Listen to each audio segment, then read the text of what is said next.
Tras las huellas de Jesucristo. Los misterios del Gólgota.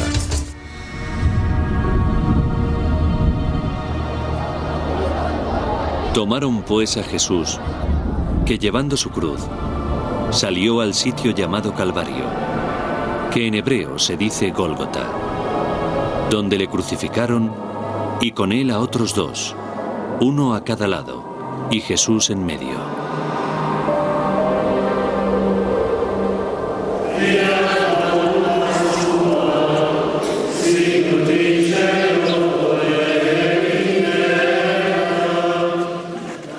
Los últimos pasos de Jesús se conmemoran todos los viernes en Jerusalén en una procesión medieval conocida como la Vía Dolorosa.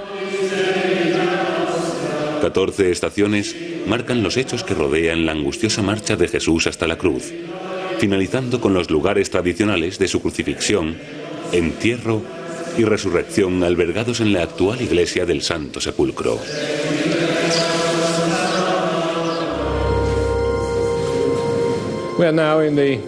Ahora nos encontramos en la capilla del Gólgota.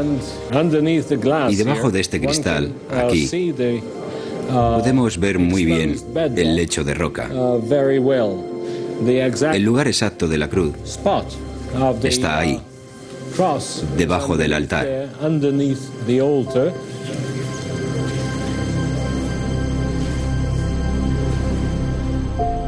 Bajo la rotonda de una capilla contigua se encuentra tal vez el lugar cristiano más santo de todos, la tumba de Jesús. La rotonda tiene en su centro una edificación que marca el lugar del entierro y la resurrección.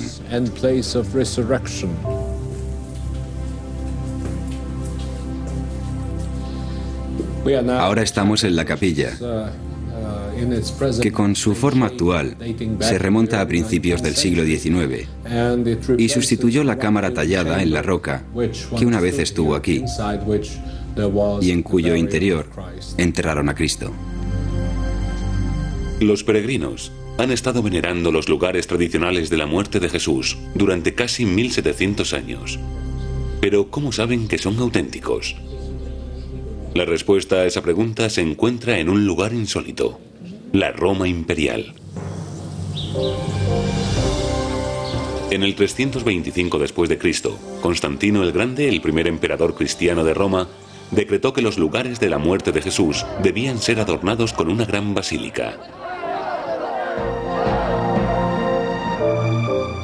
Cuando su madre, Helena, partió en una peregrinación a Jerusalén 2 años más tarde, hay quienes creen que su misión era localizar los lugares y pedir la construcción del santuario.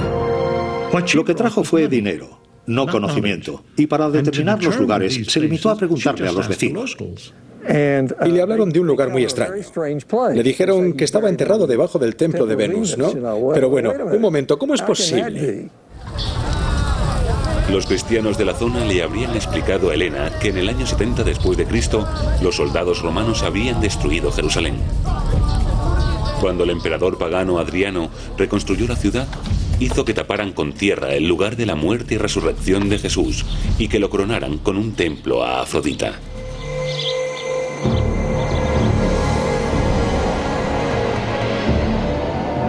La emperatriz Helena se horrorizó con el relato. Ordenó que derribaran la estatua de Venus de inmediato y que quitaran la tierra. Para su asombro, bajo el templo pagano los obreros encontraron una antigua tumba. Esto es bastante espectacular cuando lo piensas. Tras excavar hasta allí abajo, a más profundidad de la que ningún ser viviente había visto antes, encontraron unas tumbas. Que diera o no con la tumba exacta es muy especulativo. Pero el que excavara y encontrara una serie de tumbas le da alguna verosimilitud al hecho de que pudiera estar en el lugar correcto. Convencido de que aquel era el sitio auténtico, el emperador Constantino decretó que los lugares de la muerte y resurrección de Jesús fueran conservados en un espléndido complejo. Pero entonces, claro, tuvieron un problema. Porque si tienes una tumba subterránea y quieres incorporarla a una iglesia, entonces tienes que cortar la roca a su alrededor para meterla en un edificio de algún tipo. Así que eso fue exactamente lo que hicieron. Corta la colina existente en dos formaciones cúbicas de roca. Una de ellas era el sitio sobre el que tradicionalmente estuvo la cruz, el lugar de la crucifixión o Gólgota, y el otro era roca cúbica, que se encontraba dentro de la tumba, de la cual resucitó Cristo.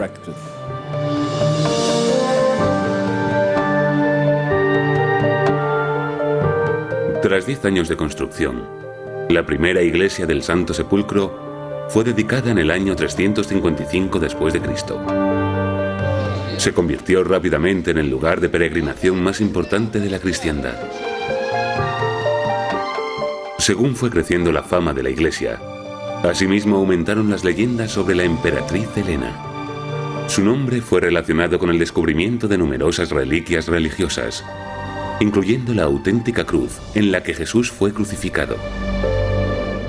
Una capilla en el sótano de la actual iglesia del Santo Sepulcro conmemora el descubrimiento de la milagrosa reliquia. Ahora nos encontramos en la parte subterránea, que es la capilla del hallazgo de la cruz. Esta zona, que tiene este pequeño altar donde vemos las velas, es el lugar exacto donde la emperatriz Helena encontró, según se dice, la verdadera cruz.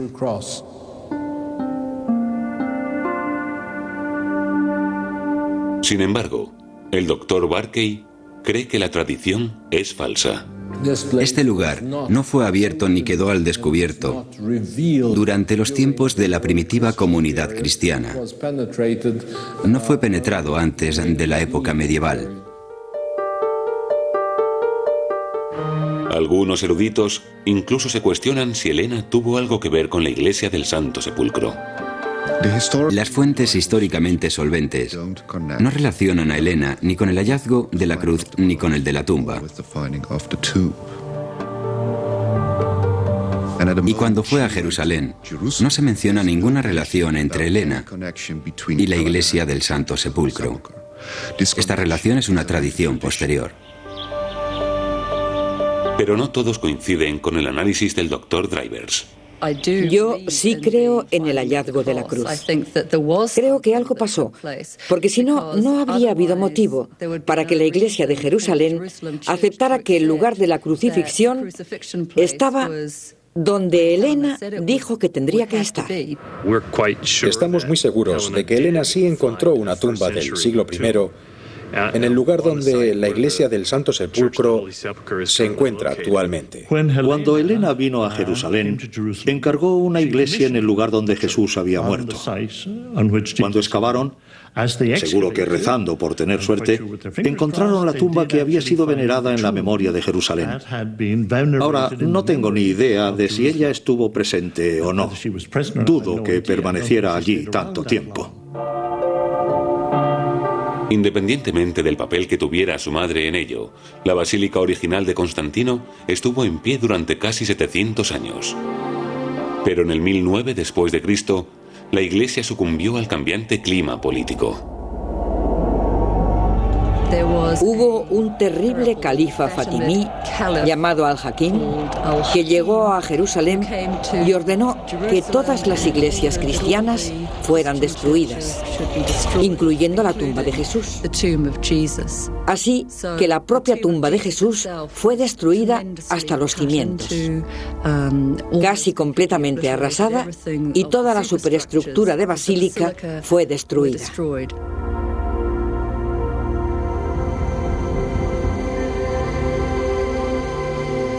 Casi transcurrió un siglo antes de que los ejércitos cruzados se hicieran con el control de Jerusalén en 1099 y construyeran una nueva iglesia. En los años que siguieron, la estructura sufrió numerosas incorporaciones y remodelaciones que crearon una mezcolanza de estilos. Este edificio, no muy hermoso, pero a la vez de lo más interesante, este edificio es una especie de libro de historia que incluye páginas de distintos periodos. Si miramos las obras de arte en la iglesia, algunas pueden ser ejemplos del mal gusto, y otras pueden ser valiosísimas obras de arte. Es una mezcla increíble de fechas distintas, de gustos distintos, de tipos de arte distintos, de distintos niveles de calidad de trabajo.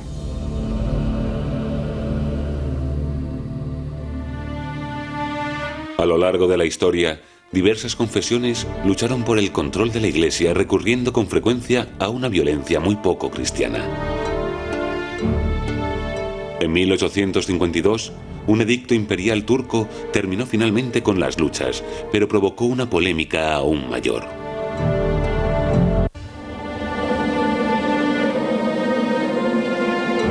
Hacia mediados del siglo XIX, se había producido una lucha por el poder y el control de los santos lugares de la muerte y resurrección de Jesús en la Iglesia del Santo Sepulcro. Hoy día, la Iglesia del Santo Sepulcro está dividida entre una serie de grupos distintos. Los tres más importantes son los ortodoxos griegos, los ortodoxos armenios y los católicos romanos. Siempre han estado en conflicto, en parte por el simple hecho de estar allí. Es decir, solo están en posesión de ella y no tienen mucho que hacer. Así que, bueno, la gente se aburre y surgen rencillas.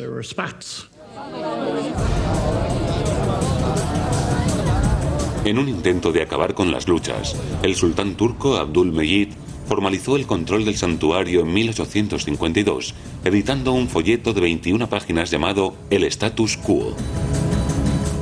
Aún en uso en la actualidad, el Status Quo expuso reglas detalladas y horarios que regularan cuándo y cómo cada confesión podía usar la Iglesia.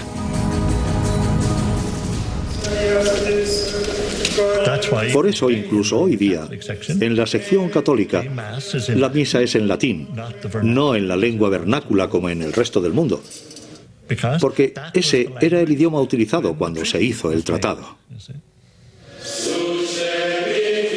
Pero el aspecto más polémico del status quo no trataba de nada que estuviera incluido en el documento, más bien con a quién excluía. Este Santo Sepulcro ya estaba dividido entre tres confesiones distintas y los occidentales. Esto es, los protestantes fueron los últimos en llegar. No quedaba ninguna parte para ellos. Así que entre los protestantes hubo un gran deseo de probar que los armenios, los griegos y los católicos estaban equivocados y que la tumba estaba realmente en otro sitio donde ellos pudieran orar. Una de las razones por las que a los peregrinos que visitaban Jerusalén en el siglo XIX les costaba aceptar al Santo Sepulcro como el lugar correcto era porque saltaba a la vista que estaba dentro de las murallas de la ciudad vieja. Y sabemos que Jesús fue conducido más allá de la muralla para ser crucificado, que siempre se enterraba fuera de la ciudad y que, indudablemente, la sentencia de muerte tendría que haberse cumplido fuera de la muralla. Uno de los oficiales más famosos de Gran Bretaña, el general Charles el Chino Gordon, visitó Jerusalén en 1882 y sumó su imponente voz a la creciente polémica sobre el Santo Sepulcro. El general Gordon era un místico, una persona poco común en muchos sentidos. Y cuando estuvo aquí en Jerusalén, fue evidente que quedó insatisfecho con la iglesia del Santo Sepulcro y se convenció de que la cantera fuera de la puerta de Damasco era el lugar de la crucifixión. Siguiendo una serie de misteriosos símbolos proféticos, Gordon exploró las colinas al norte de Jerusalén y se encontró con un barranco de rocas desnudas que guardaba un raro parecido con una calavera humana. Creyó haber visto dos cuencas en el gran barranco. Esta es la cabeza, esta es la calavera, este es el lugar de la calavera, este es el lugar de la ejecución. De hecho, le escribió a la reina Victoria y le dijo: hemos descubierto el Gólgota. Ella no quedó convencida, ni mucho menos, porque la reina Victoria estaba emparentada con la familia que había acreditado el Santo Sepulcro como el lugar tradicional. Pero su opinión fue publicada Y por eso empezaron a buscar pruebas por toda esa zona de una tumba de un judío acomodado que encajara con la información en las Escrituras. Después de esto, rogó a Pilato José de Arimatea, que era discípulo de Jesús, que le permitiese tomar el cuerpo de Jesús. Había cerca del sitio donde fue crucificado un huerto, y en el huerto un sepulcro nuevo en el cual nadie aún había sido depositado. Allí pues, a causa de la preparación de la Pascua judía y porque aquel sepulcro estaba cerca, pusieron a Jesús. Buscando entre las colinas cercanas, los partidarios de la teoría de Gordon se encontraron con una solitaria tumba en la roca que había sido excavada algunos años antes. Rápidamente anunciaron que era la auténtica tumba de Jesús, la tumba del jardín. Ahora descendemos hacia la tumba propiamente dicha, una tumba que está horadada en roca sólida. Podéis ver con toda claridad la roca original a lo largo de la fachada del barranco. No es una cueva natural, sino una tumba hecha por el hombre, y quiero recordaros que la tumba de Jesús no era una cueva natural, sino una horadada en la roca.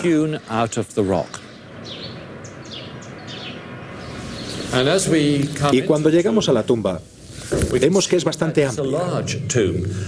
Solo un hombre acomodado podía permitirse construir una tumba de este tamaño para el uso exclusivo de su familia. En la tumba hay dos fosas.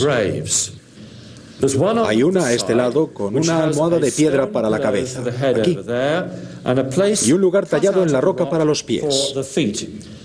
La costumbre en aquellos tiempos era preparar la tumba para el entierro, pero tallar el espacio para los pies solo cuando se sabía el tamaño de la persona que sería enterrada. Esta es la tumba que creemos que pudo ser utilizada, si es, en efecto, la tumba de Jesús.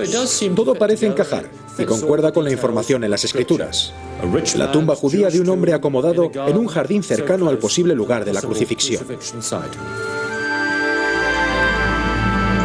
En 1894, un grupo encabezado por el arzobispo de Canterbury compró la zona que comprendía la tumba y la colina de la Calavera y fundó la Asociación de la Tumba del Jardín. Hay quienes hacen comentarios un tanto condescendientes de que los protestantes se sentían excluidos del Santo Sepulcro y por lo tanto quisieron crear su propio santuario donde sentirse a gusto. Pero he leído suficiente material para saber que ellos creían sinceramente que este podría ser el verdadero lugar de la muerte y entierro de Jesús. Sin embargo, no todos apoyaron esta nueva identificación. El excavador originario de la tumba del jardín, Claude Conder, publicó una punzante refutación del lugar en 1909. Excavaciones arqueológicas posteriores realizadas en el lugar confirmaron sus sospechas.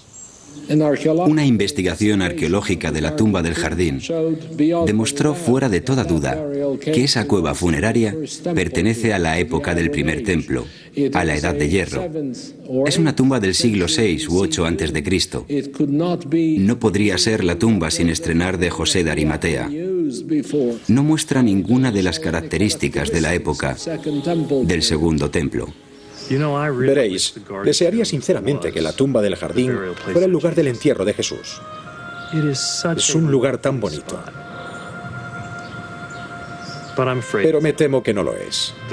La tumba del jardín es una típica tumba de bancos de la Edad de Hierro, de varios siglos antes de Jesús, que es, me temo, demasiado antigua para ser el lugar donde fue enterrado Jesús. Y dicho sea de paso, no hay pruebas de que estas tumbas fueran reutilizadas durante los tiempos de Jesús.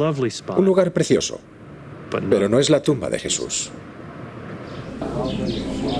Con todo, hasta el día de hoy, hay quienes se aferran a la creencia de que la tumba del jardín es la auténtica tumba de Jesús. La Asociación de la Tumba del Jardín, desde su fundación y aún en la actualidad, nunca ha afirmado categóricamente que este sea sin duda el lugar de la muerte y entierro de Jesús. Porque como creyentes cristianos queremos respetar la integridad de aquellos que sirven a la Iglesia del Santo Sepulcro y a los que creen y enseñan que ese es el lugar. Así que nuestra posición es que puede ser, pudiera ser, podría ser, y mucha gente cree que lo es.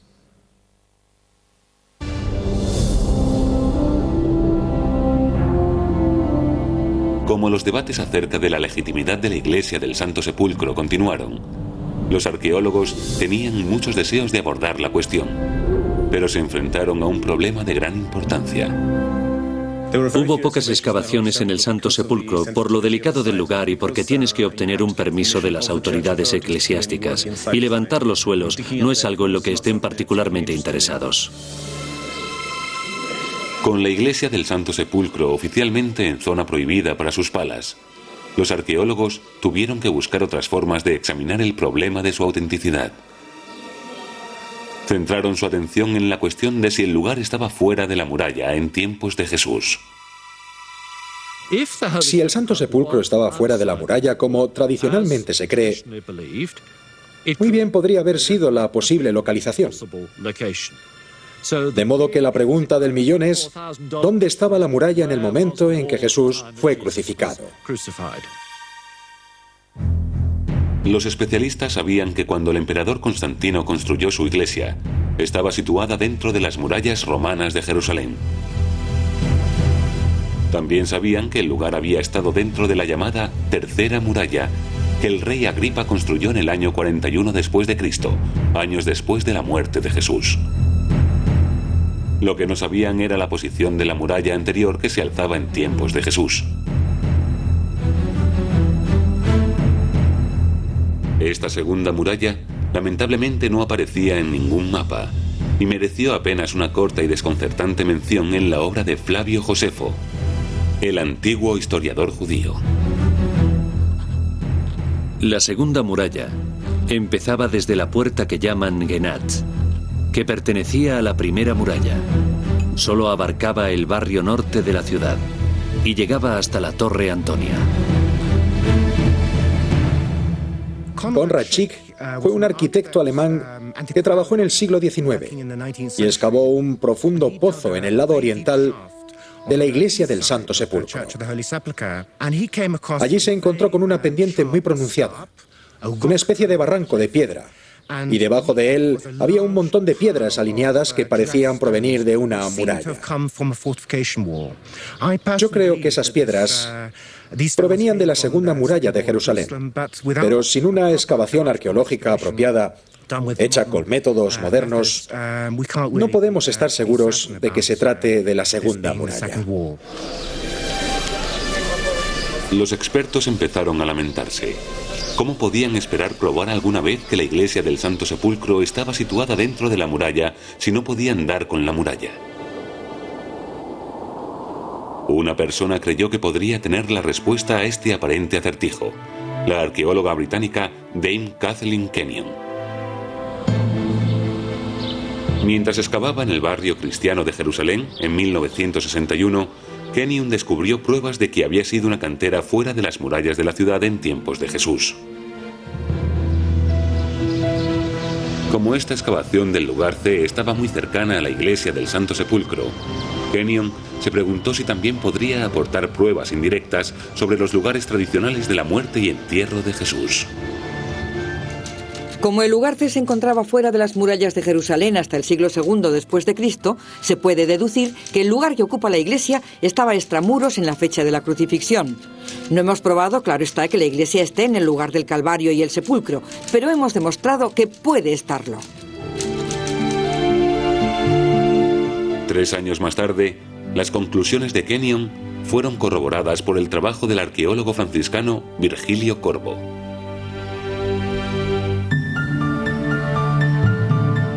Cuando se cavaron 13 zanjas para inspeccionar los precarios cimientos de la iglesia del Santo Sepulcro, el padre Corbo aprovechó la oportunidad para echar un vistazo debajo de la estructura. La verdad es que si miráis el suelo del patio y el del edificio, hay losas de piedra extraíbles y tablas de madera cubriendo fosas en el suelo. Son las excavaciones arqueológicas que fueron llevadas a cabo por Virgilio Corbo, uno de los arqueólogos franciscanos que realizó el trabajo dentro de la iglesia.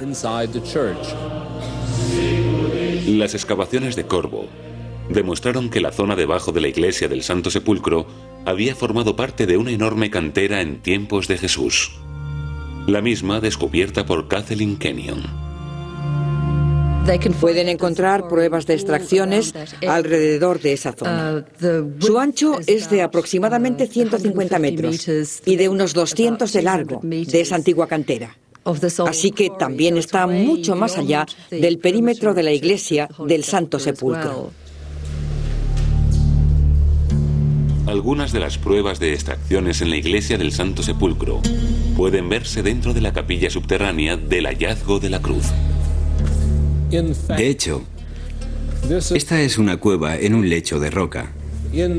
Podemos ver el techo rocoso. Podemos ver los muros tallados en la roca. Y en el techo podemos ver señales de las extracciones. Las marcas de piedras que fueron extraídas de aquí por los canteros. La actividad en esta cantera demuestra sin duda que el lugar estaba entonces fuera de la ciudad. No iban a hacer extracciones debajo de sus propias casas. Aunque la mayoría de los investigadores acogieron el descubrimiento de la antigua cantera como prueba de que la iglesia del Santo Sepulcro podría ser el verdadero lugar de la muerte y entierro de Jesús, aún tenían dudas. Pero eso pronto cambiaría con el inicio de otra extraordinaria serie de excavaciones.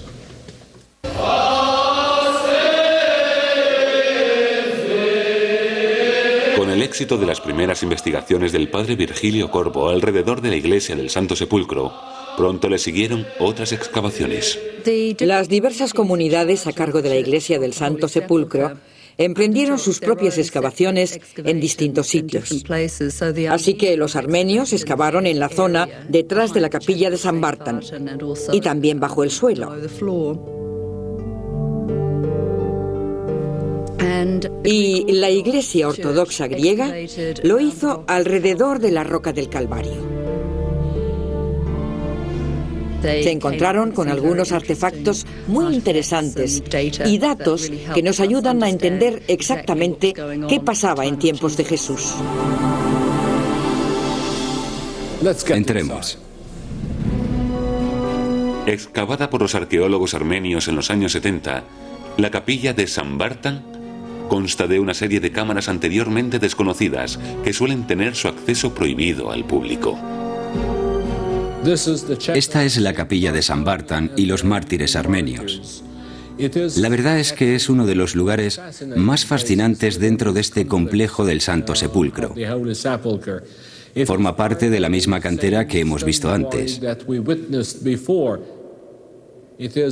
Está rematada con un techo rocoso hecho de piedra, menos apropiada para la construcción, por lo que fue dejada como techo por los canteros. Y dentro podemos ver las marcas de las extracciones. Excavando a más profundidad en las secretas cavernas, los entusiasmados excavadores revelaron pruebas de casi todos los capítulos de la larga y compleja historia de la zona. Aquí podemos ver el lecho de roca al descubierto. Fue muy emocionante. Y por supuesto se hicieron muchos hallazgos arqueológicos importantes que se remontan a la Edad de Hierro. Y más tarde, vestigios que incluían el Foro de Adriano, además de restos de los cimientos de la Basílica de Constantino el Grande.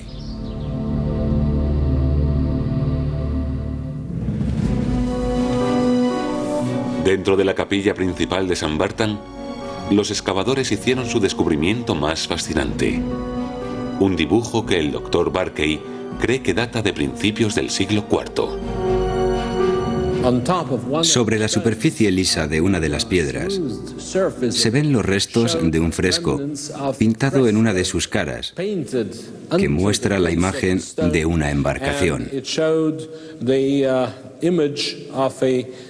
Debajo de ella hay una inscripción en latín que dice Domine Ibimus, Señor fuimos, que es una especie de respuesta al salmo que dice: a la casa de Jehová iremos en Jerusalén. De modo que esta es la respuesta: Señor fuimos. Esto es una afirmación de peregrinos. Es la prueba más antigua de peregrinación a este lugar y confirma que incluso antes de la construcción constantina del primer edificio cristiano en este sitio, el lugar era venerado por los peregrinos. Muchos especialistas discreparon de la teoría de Barkey y en lugar de eso atribuyeron el grafito a los paganos del siglo II que vivían en la ciudad romana de Adriano. Pero esa polémica palideció comparada con la provocada por las nuevas excavaciones en la capilla que contiene la roca del Calvario o Gólgota, considerado como el lugar auténtico donde Jesús fue crucificado. En este punto, tenemos una roca elevada, que es lo que queda de una colina rocosa más grande, que fue cortada por el emperador Constantino y fue dejada como un afloramiento rocoso sobre el que la capilla está situada hoy día. Debajo del altar hay lecho de roca al descubierto y un círculo de plata que marca el lugar donde estuvo la cruz. En 1988, los excavadores ortodoxos griegos quitaron el revestimiento del suelo alrededor de la roca del Calvario o Gólgota, lo que le dio a los arqueólogos la primera oportunidad en casi 900 años de examinar todo el antiguo afloramiento rocoso. Lo que encontraron les llenó de asombro. Por primera vez se entendió que la roca del Calvario era una especie de pequeño dedo que apuntaba hacia arriba desde la base de la cantera. Era sumamente largo y bastante delgado. Y además casi hueco en un sitio. Así que resultaba obvio por qué lo dejaron los canteros. Lo dejaron porque la roca no servía para nada. Tras estudiar la roca, la doctora Taylor se convenció de que no podía ser el lugar donde fue crucificado Jesús. Por lo que veo, habría sido logísticamente imposible para los soldados romanos crucificar a 3 personas sobre ella. No es especialmente ancha. Y los soldados romanos tendrían que haber estado al pie de ella y de alguna manera subirlos a esa estructura tan rara para crucificarlos en lo alto. Así que hay varias cosas respecto a ese lugar tradicional de la crucifixión, que es la roca del Calvario, que simplemente no encajan con el relato del Nuevo Testamento. Es demasiado difícil juntar ambas cosas. Pero algunos eruditos no se dejaron convencer por el razonamiento de la doctora Taylor.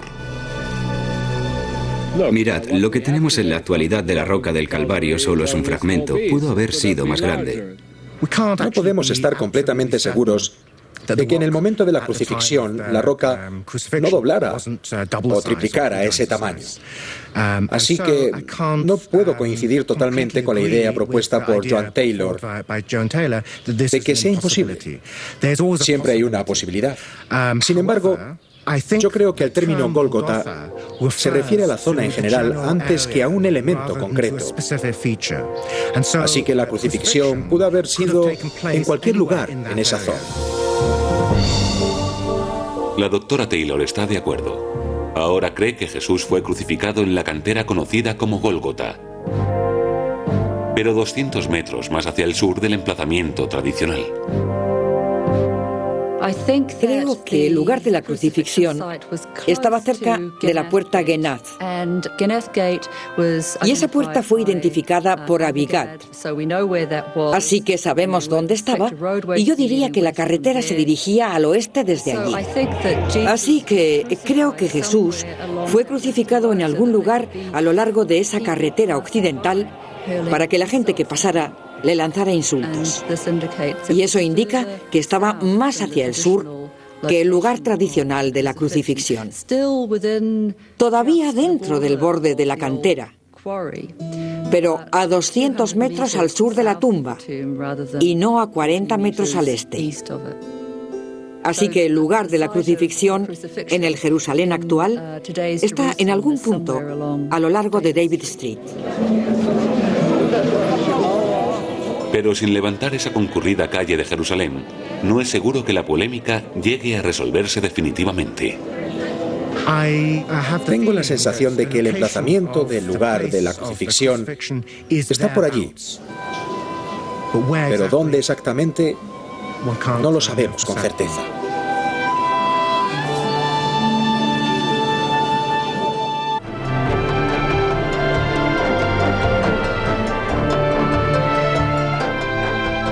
Aunque las excavaciones recientes debajo del Santo Sepulcro han aportado numerosos indicios fascinantes de la historia de la Iglesia, muchos investigadores insisten en que la prueba más importante se encuentra en un rincón aparentemente insignificante de la gran estructura.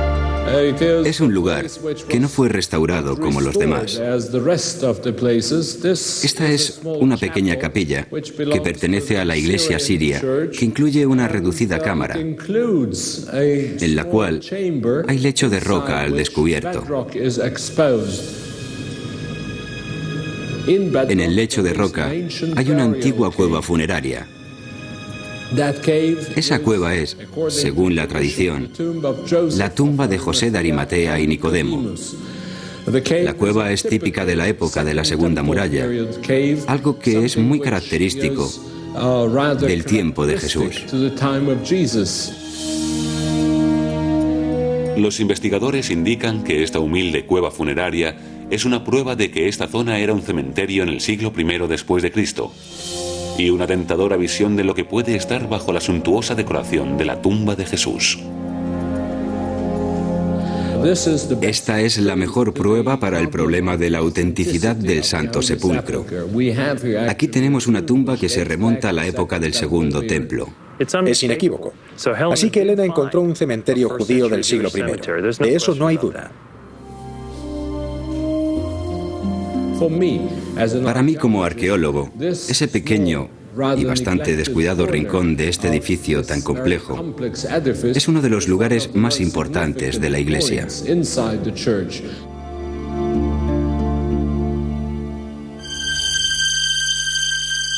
Para muchos expertos, el registro arqueológico debajo de la iglesia del Santo Sepulcro provee argumentos poderosos de que, en efecto, se extiende sobre los lugares auténticos de la muerte y entierro de Jesús.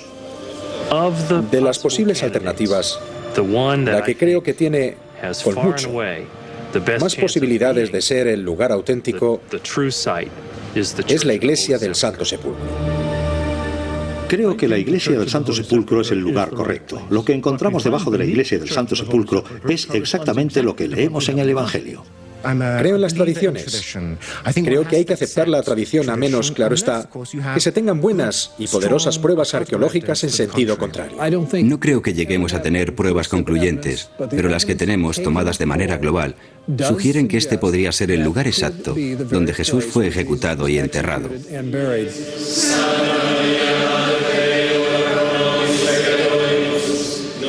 Al final, la mayoría de los expertos admiten que tal vez nunca podamos probar de manera concluyente dónde murió y fue enterrado Jesús.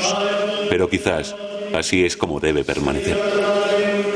Espero que nunca podamos, porque si alguien llegara a probar que esta es la tumba donde Jesús fue enterrado, sin lugar a dudas, pasaría algo muy triste. Que la gente empezaría a venerar la tumba. La gente veneraría la tumba. No adoréis la tumba, por favor. Adorad al Señor Jesús resucitado, porque ese es nuestro ministerio en la tumba del jardín. Dirigir a la gente a Jesús, que murió, que fue enterrado y que luego resucitó. Pero el primer día de la semana, muy de mañana, las mujeres vinieron al monumento, trayendo los aromas que habían preparado. Y encontraron removida del monumento la piedra, y entrando no hallaron el cuerpo de Jesús. Se les presentaron dos hombres vestidos de hábitos deslumbrantes y les dijeron: ¿por qué buscáis entre los muertos al que no vive? No está aquí, ha resucitado. Los devotos cristianos creen que la primera mañana de Pascua Jesús resucitó de entre los muertos para traer la salvación a todo el mundo. Es la base de la fe cristiana, aunque no haya pruebas empíricas que lo demuestren. mientras la arqueología le permita a los peregrinos seguir las huellas de Jesús. En última instancia, ese es un viaje que solo puede ser terminado por la fe. La arqueología, la historia, todas estas disciplinas son maravillosas ayudas para nosotros si nos son útiles para estar más seguros de lo que creemos. Pero no hay que olvidar que la creencia es la fe. Basamos nuestra fe en lo que no se ve. En el pasado, la arqueología y la fe eran más o menos antagónicas. La fe intentaba usar la arqueología para probar que era auténtica. La arqueología a veces era manipulada, guiada erróneamente por la fe para buscar cosas concretas. Creo que en años recientes han mantenido una relación mucho más beneficiosa. Ni que decir tiene que si la fe cristiana o cualquier fe quiere tener profundidad, necesita entender sus tradiciones en su contexto histórico.